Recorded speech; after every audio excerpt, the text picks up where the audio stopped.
يا أيها الذين آمنوا اتقوا الله حق تقاته ولا تموتن إلا وأنتم مسلمون. اے لوگوں جو ایمان لائے ہو، اللہ سے ڈرو جیسا کہ اس سے ڈرنے کا حق ہے. تم کو موت نہ آئے مگر اس حال میں کہ تم مسلم ہو. دہلی اور آس پاس کے بہت سے مسلمانوں کے تعلیمی اداروں اور مدرسوں کا انسپیکشن کیا. منطق، فلسفہ، جیومیٹری، ان باتوں پر ان سے تبادلہ خیال کیا تو میں نے یہ پایا کہ ان کا تعلیمی معیار آکسفورڈ اور اس سے کہیں زیادہ اونچا ہے. આટલા મોટા ભારત દેશમાં 20 કરોડની કોમ્યુનિટીને ફક્ત કોમ્યુનિટી રિસોર્સિસના આધારે અને ફક્ત કોમ્યુનિટીને જાગૃત કરીને વિધિન ધ કોમ્યુનિટી કામ કરીને આપણે કોઈ બહુ મોટું હાંસલ નહીં કરી શકીએ. આપણે જોઈએ છે ને, આજે શિક્ષણ સંસ્થાઓ ઘણી એસ્ટાબ્લિશ કરી નાખી, પણ જ્યારે નીતિઓમાં એવી વસ્તુ આવે છે તો આપણને મૂંઝવી નાખે છે. આપણી બધી જ ઉત્કંઠા, બધા જ ઉત્તેજના, બધા જ ઉત્સાહને આ મૂંઝવણો ઢાંકી દે છે અસલના અંદર. आप सब जानते हैं प्राइवेट यूनिवर्सिटियों का ज़माना शुरू हो चुका है. क्या वजह है कि मुसलमानों में इतने पैसे वाले मौजूद हैं, लेकिन हम अपने तालीमी इदारों को मुनज़्ज़म करके एक तरह से जो है प्राइवेट यूनिवर्सिटियों की शक्ल क्यों नहीं दे सकते हैं. लेकिन प्लान वे में अगर किसी कम्युनिटी को महरूम किया जाता हो तो उसके इम्पैक्ट क्या होते हैं उसकी मिसाल भी हम हैं. नेशनल लेवल पर जो बजट होता है तो एससीज़ के लिए बजट होता है अराउंड सालाना तकरीबन 45,000 करोड़ रुपया होता है और 5,000 करोड़ रुपया वो माइनॉरिटीज़ के लिए स्पेयर करती है. तो ये एक सीधा सा कैलकुलेशन है कि आपको इस चीज़ से 8 गुना पीछे रखना चाहते हैं. बराए मेहरबानी सारे स्कूल के लोग बना लें नस्बुल ऐन कि 8वें से लेके 12वें तक के जो बच्चे इस वक्त पढ़ रहे हैं स्कूलों में, उनको ही तैयारी अभी से करवानी है.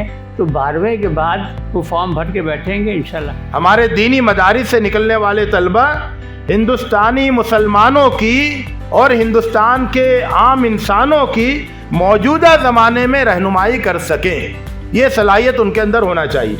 ये जो ज़माने से लाताल्लुक़ी है, मुझे नहीं मालूम गुजरात के मदारिस में गुजराती पढ़ाई जाती है कि नहीं बाकायदा, कि वो गुजराती में बाकायदा अच्छी किताबें पढ़ने वाले और लिखने वाले बन जाएं, गुजराती में वो दीनी मसाइल के सिलसिले में रहनुमाई करने वाले बन जाएं. ये है कि नहीं मुझे नहीं मालूम है, इसका मेरे पास जायज़ा नहीं है. रूम और ईरान की सल्तनतों को अपने हाथ में लिया है. रोम और ईरान की हुकूमतें कोई मामूली गांव देहात नहीं थे. रोम और ईरान की सल्तनतें उस वक्त की सुपर पावर ताकतें थी, जो ऊँटों के चराने वाले, बोरिया नशी, बोरिए पर बैठने वाले, बकरी चराने वाले, लेकिन नबी के मदरसे से निकल कर गए थे. तो मुझे तारीख़ में एक मिसाल नहीं मिलती कि इनमें से किसी शख्स ने ये कहा हो कि हम इतनी बड़ी हुकूमत का निज़ाम चलाने के लिए, इसके किसी डिपार्टमेंट को समझने के लिए, यहाँ के कोई हिस्से को, गोशे को चलाने के लिए हम दूसरे लोगों को हायर करें. हम तो समझ ही नहीं पा रहे हैं कि यहाँ कैसे निज़ाम चले.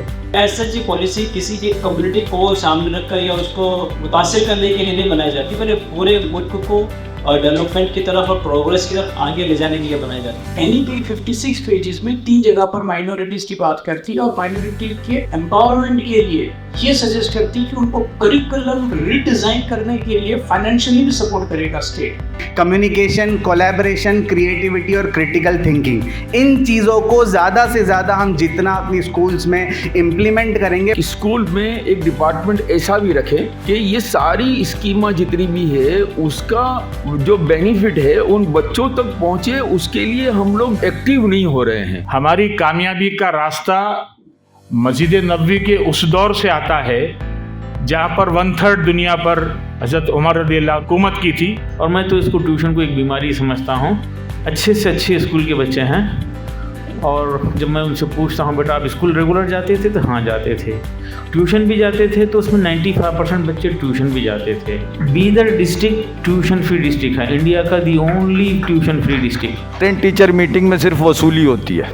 कितनी ख़तरनाक बात है कि आज इंडिया में भी नौजवान नस्ल अपने आप को एक्स मुस्लिम बोलने में बड़ा प्राउड महसूस कर रहा है.